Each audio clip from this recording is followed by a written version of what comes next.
17 placements, 17 times. Jacob packed his life into a single backpack, hoping this time would be different. But when he stumbled across a dusty lemonade stand in his new foster home's garage, he didn't realize he was about to start something bigger than himself. One cup at a time, he built a business and a neighborhood, until someone tried to shut it down.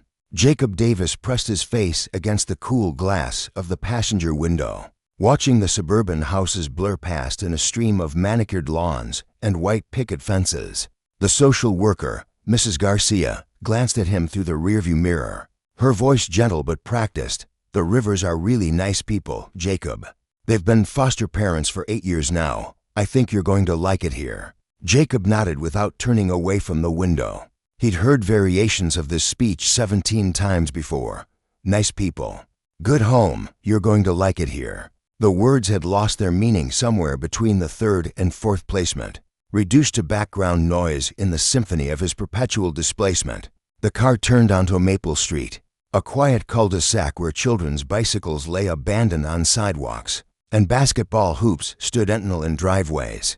Jacob counted the houses, 7 on each side, each one a small fortress of normalcy that he would never truly breach. The Rivers lived at number 12, a modest 2-story colonial with blue shutters and a garden that someone actually cared about. "Here we are," Mrs. Garcia announced, pulling into the driveway. "Remember what we talked about, Jacob?"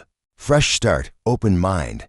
Jacob shouldered his backpack, the same faded backpack that had accompanied him through every placement, and followed Mrs. Garcia to the front door. Before they could knock, it swung open to reveal a woman in her 40s with kind eyes and flour-dusted hands. "You must be Jacob," she said, her smile genuine but nervous. "I'm Sarah River. We're so glad you're here." Behind her appeared a tall man with graying temples and a cautious expression. "I'm David," he said, extending his hand. "Welcome to our home." Jacob shook the man's hand, noting the firm grip and the way David's eyes searched his face as if trying to decode something. He'd learned to read adults quickly. It was a survival skill.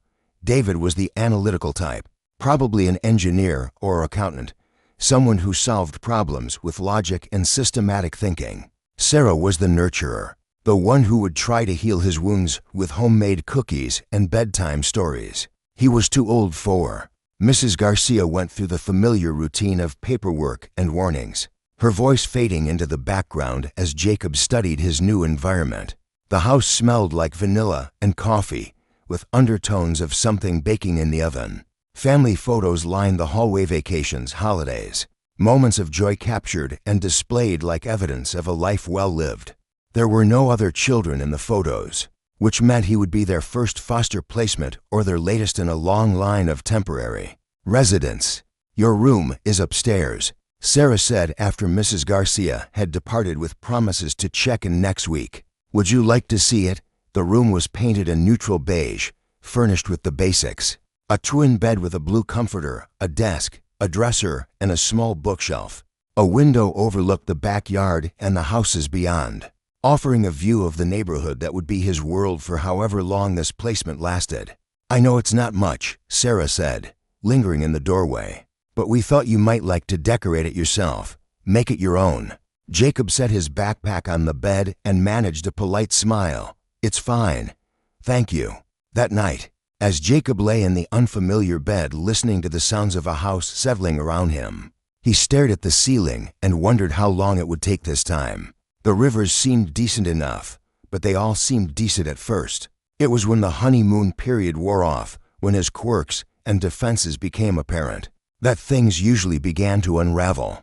The next morning, David drove him to Roosevelt Middle School, where Jacob endured the familiar ritual of being introduced to his new teachers and classmates. He'd perfected the art of being invisible, not so withdrawn that he attracted unwanted attention, but not so engaging that people expected him to stick around. It was a delicate balance, one that he'd perfected with trial and error at 17 different schools.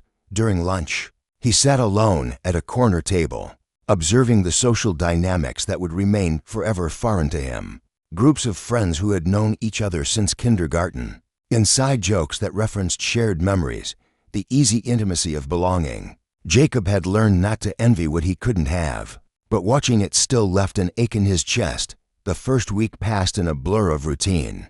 Sarah made him breakfast every morning, scrambled eggs and toast cut into triangles, as if he were still a small child.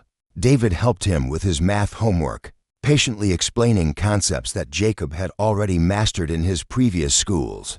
They were trying, he could see that, but there was an awkwardness to their interactions, a forced quality that reminded everyone involved that this was temporary. It was during his second week that Jacob discovered the lemonade stand. He found it in the Rivers garage, tucked behind Christmas decorations and garden tools. It was a simple wooden structure, painted white with red trim, clearly handmade with care. When he asked Sarah about it, her face took on a wistful expression. "David made that for our daughter," she said quietly. "We lost her when she was 7. Leukemia. She always talked about having a lemonade stand, but we never got around to it." Jacob felt the familiar weight of other people's grief settling on his shoulders.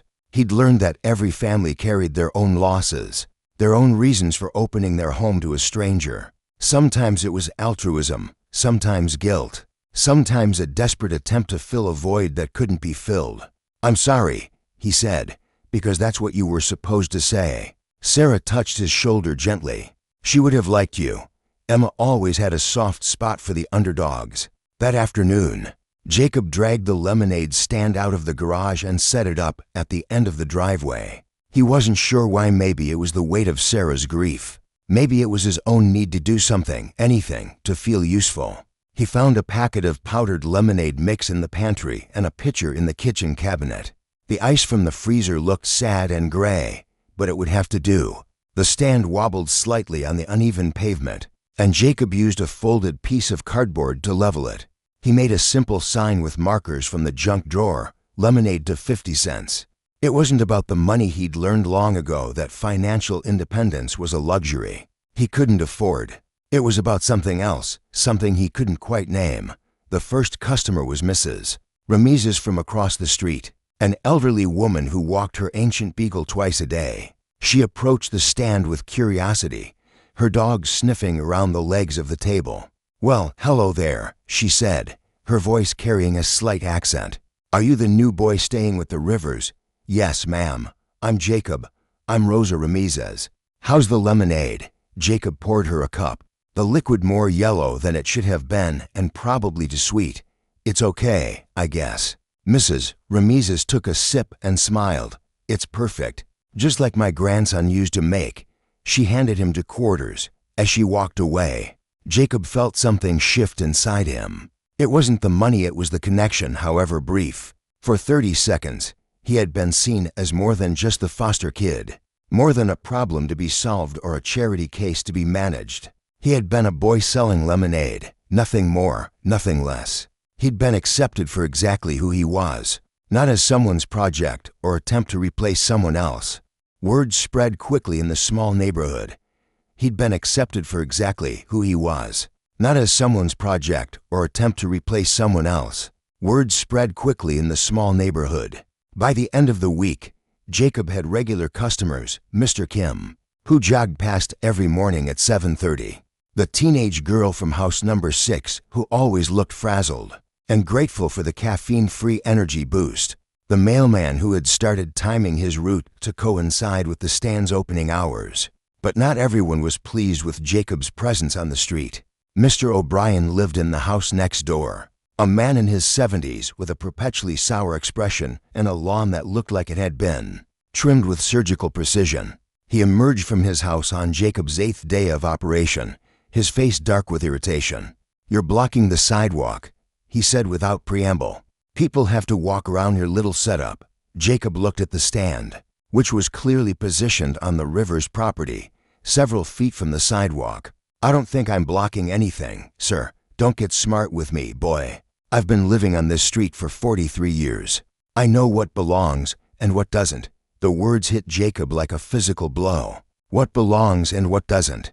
He'd heard variations of this his entire life, sometimes spoken directly, sometimes whispered behind closed doors, but always with the same message: "You don't belong here. I'm sorry if I'm bothering you." Jacob said carefully, "I'm just trying to." "I know what you're trying to do," O'Brien interrupted. You're trying to make yourself at home. But this isn't your home, is it? This is just another stop on your way to somewhere else. Jacob felt his face burn with shame and anger. He wanted to argue, to defend himself, but the words wouldn't come. Because O'Brien was right, wasn't he? This wasn't his home. It was just another temporary placement. Another house where he would sleep until the system decided to move him again. O'Brien turned and walked back to his house, leaving Jacob standing alone behind his wobbling lemonade stand.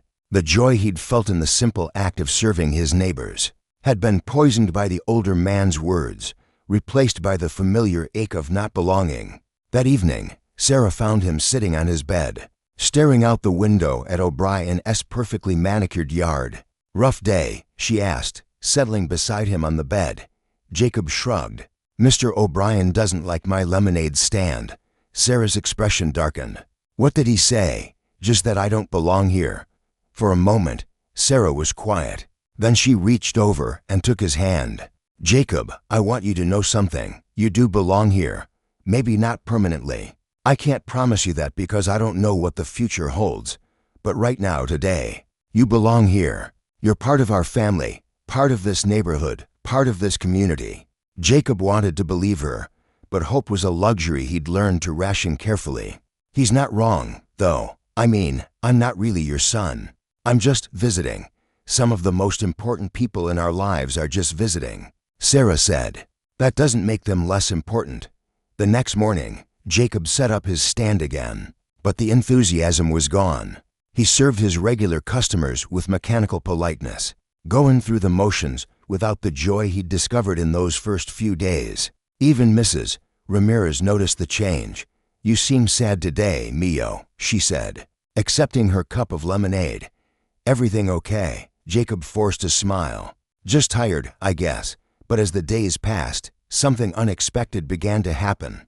His regular customers started lingering longer, engaging him in conversations that went beyond the simple transaction of lemonade for money. Mr. Kim told him about his job at the hospital, how he'd become a doctor to help people, but sometimes felt like he was just fighting a losing battle against entropy. The teenage girl whose name was Chloe confided that she was struggling with her parents' divorce and found their brief daily conversations oddly comforting. To neighborhood kids, Tia and Liam began hanging around the stand after school. They were both 10, a year younger than Jacob, but their easy friendship and obvious affection for each other reminded him of what he'd been missing. At first, they just bought lemonade and lingered awkwardly, but gradually they began to include him in their conversations. "Want to come to the park with us?" Tia asked one afternoon, her dark eyes bright with invitation. Jacob glanced back at the house, where Sarah was visible through the kitchen window, washing dishes. "I should probably help with dinner."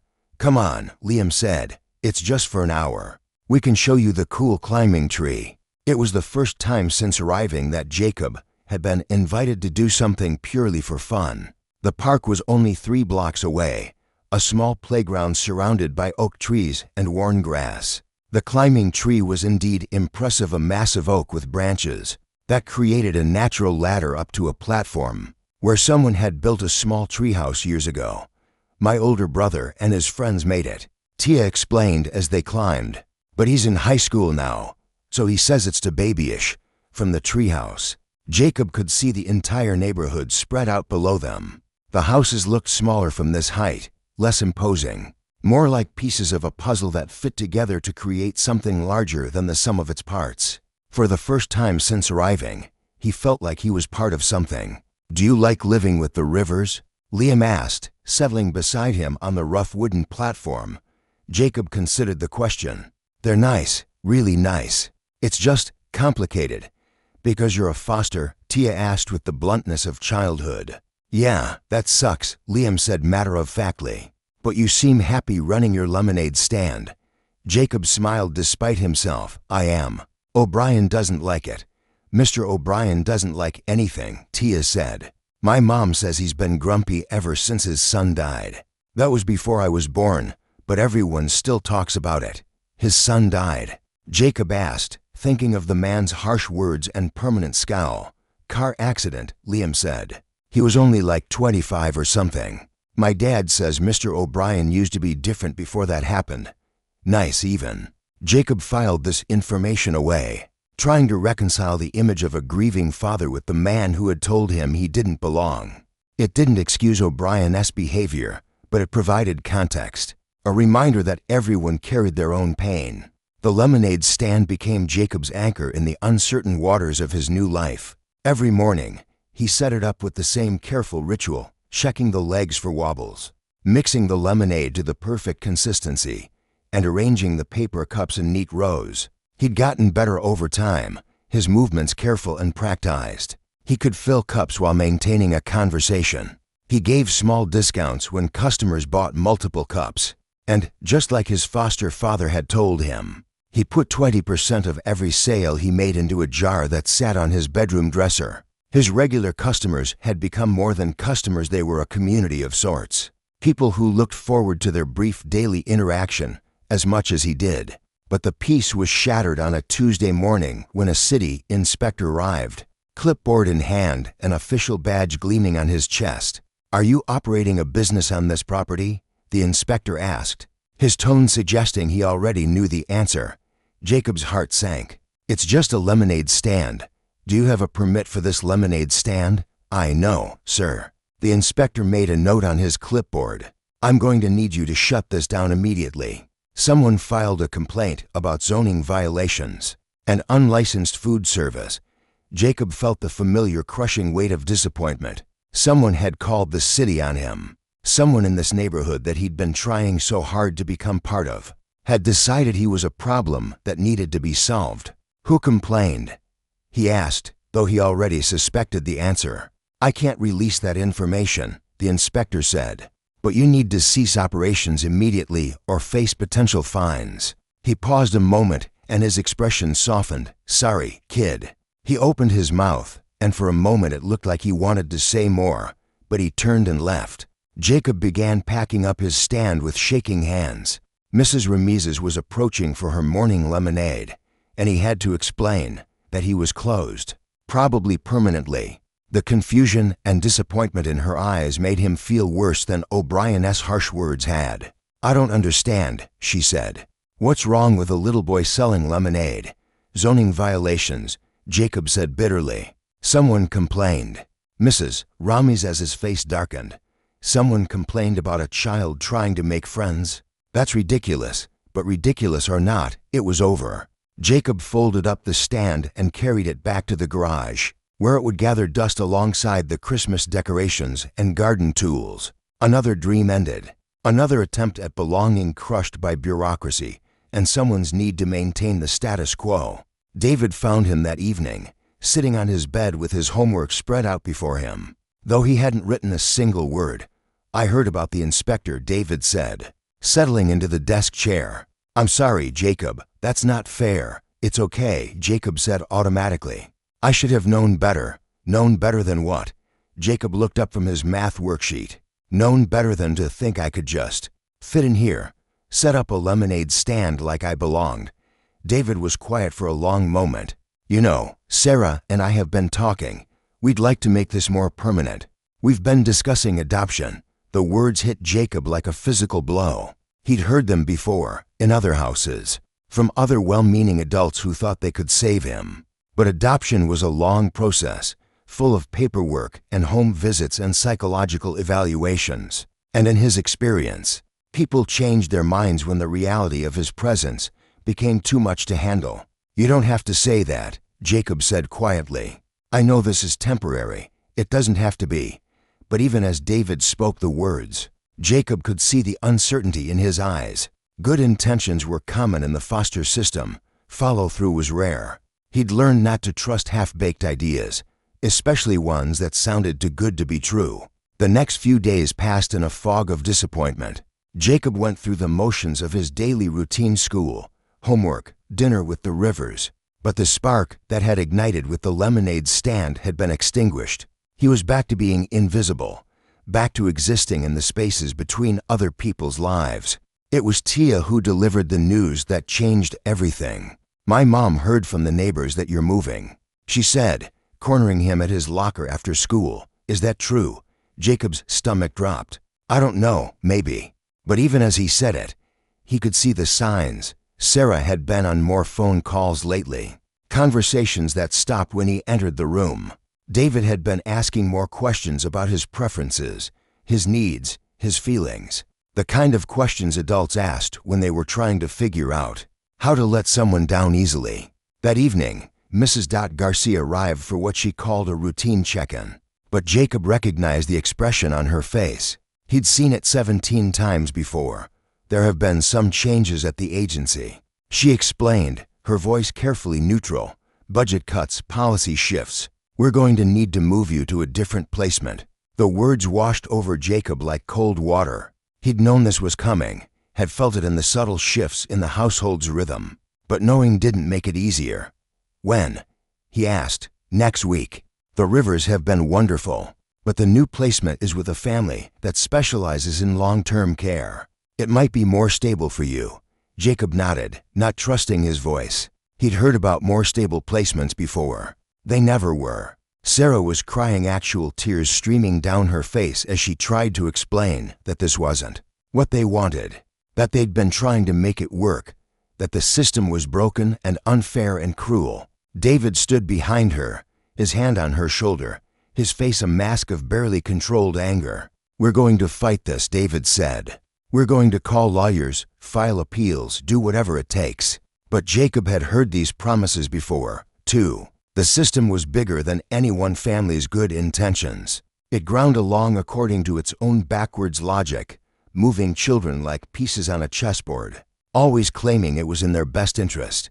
That night, Jacob lay in bed, staring at the ceiling, listening to the sounds of the house settling around him. In a week, he would be in a different bed, in a different house, starting over with different strangers who would promise him a fresh start and a chance to belong. The cycle would begin again, and he would pretend to hope because that's what was expected of him. But for the first time in his life, Jacob felt something break inside him. Not just disappointment, he was used to that.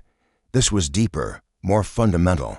It was the death of the last small part of him that believed belonging was possible. The next morning, he set up his lemonade stand one final time. Not because he thought it would change anything, but because he wanted to say goodbye to the few people who had made him feel, however briefly, like he mattered. That evening, Mrs. Ramizes was his first customer, as always. But when she saw his face, she set down her quarters and walked around the stand to pull him into a fierce hug. I heard. She said simply, I'm sorry, Mio. This isn't right. Word had spread quickly through the neighborhood. Mr. Kim showed up even though it was his day off. Chloe arrived with her younger brother in tow. Tia and Liam came straight from school, their faces serious with the weight of adult disappointment. It's not fair, Tia said, her voice thick with tears. You belong here. Jacob wanted to tell her that belonging wasn't something you could claim, that it was something that had to be given, a birthright. But looking at the small crowd gathering around his lemonade stand, he realized that maybe he'd been wrong. Maybe belonging wasn't about blood or legal documents or permanent addresses. Maybe it was about being seen, being valued, being mourned when you were gone. The afternoon wore on, and more neighbors appeared. People he'd never spoken to before, faces he'd seen only in passing, began stopping by his stand. They bought lemonade they didn't want and lingered longer than necessary, as if their presence could somehow change the inevitable. And then, just as the sun was beginning to set, Mr. O'Brien appeared at the edge of the gathering. Jacob tensed, waiting for another confrontation, another reminder that he didn't belong. But O'Brien wasn't carrying his usual expression of irritation. Instead, he looked tired, old, and defeated. I heard you're leaving, O'Brien said quietly. Jacob nodded, not trusting his voice. O'Brien disappeared back into his house, leaving Jacob to wonder if that was goodbye. But 10 minutes later, he returned carrying something, a blue cooler, worn with age but obviously well cared for, and a piece of cardboard with careful handwriting. This was my son's, O'Brien said, setting the cooler beside Jacob's stand. He always wanted to have a lemonade stand when he was your age. I kept telling him maybe next summer, maybe when he was older, but he never got around to it. Jacob stared at the cooler, at the handwritten sign O'Brien was now propping against it. "Welcome home, Jacob.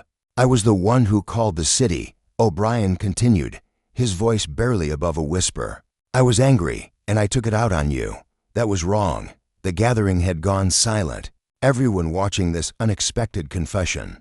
Jacob felt something shift in his chest, a loosening of the tight knot of anger and disappointment he'd been carrying. "I don't understand," Jacob said. O'Brien's eyes were wet with tears he was trying not to shed. "My son would have liked you. He would have wanted to be your friend. And I was so afraid of caring about someone who might leave that I tried to make you leave first. I'm sorry." Jacob looked at the cooler, at the sign, at the man who had seemed like his enemy, but who was really just another person broken by loss and fear. "I forgive you," he said, and meant it. What happened next would become neighborhood legend. Mrs. Ramezes began making phone calls. Mr. Kim, who worked at the hospital, knew lawyers who specialized in family law. Chloe's mother, whom Jacob had barely spoken to, turned out to be a social worker with connections at the state level. David and Sarah, energized by the community support, began working the phones with renewed determination. The lemonade stand became a rallying point, a symbol of what was worth fighting for. Neighbors who had never spoken to each other before began organizing, sharing resources, and making calls to legislators and agency officials. The quiet cul-de-sac transformed into a command center for bureaucratic warfare. 3 days later, Mrs. Garcia arrived with news that Jacob had learned not to hope for. The move had been overturned. New funding had been found, policies had been reconsidered, and the Rivers had been approved for long-term placement with a path to adoption. "I've never seen anything like it," Mrs. Garcia said, shaking her head in amazement. "The number of calls our office received, the letters, the political pressure. This whole neighborhood went to war for you." Jacob stood in the living room, surrounded by the Rivers and Mrs. Garcia, trying to process what he was hearing. He wasn't leaving. He was staying. He was home. That evening, as the sun set over Maple Street, Jacob set up his lemonade stand one more time. But this time, he wasn't alone. Mr. O'Brien helped him arrange the cups, his arthritic hands careful with the delicate paper. Mrs. Ramezes brought homemade cookies to go with the lemonade. Tia and Liam hung streamers from the stand, transforming it into something festive. The whole neighborhood seemed to be there, crowded around the small wooden stand that had somehow become the heart of their community. Jacob looked at their faces, people who had been strangers just a few weeks ago, but who had fought for him, who had seen him as worth saving. "Welcome home, Jacob," Sarah said, wrapping her arms around him from behind. And for the first time in his life, Jacob understood what those words meant. Home wasn't a place or a building or a legal document. Home was being seen, being valued, being fought for. Home was a community of people who looked at a foster kid with a lemonade stand and saw not a problem to be solved, but a person worth keeping. As the last customer of the day walked away, Jacob began cleaning up his stand with the help of his neighbors, his family, his community, his home. Tomorrow, he would set it up again, and the day after that, and the day after that. Before they went home for the night, Jacob pulled Tia and Liam aside and asked them if they might have a few spare hours to help him out.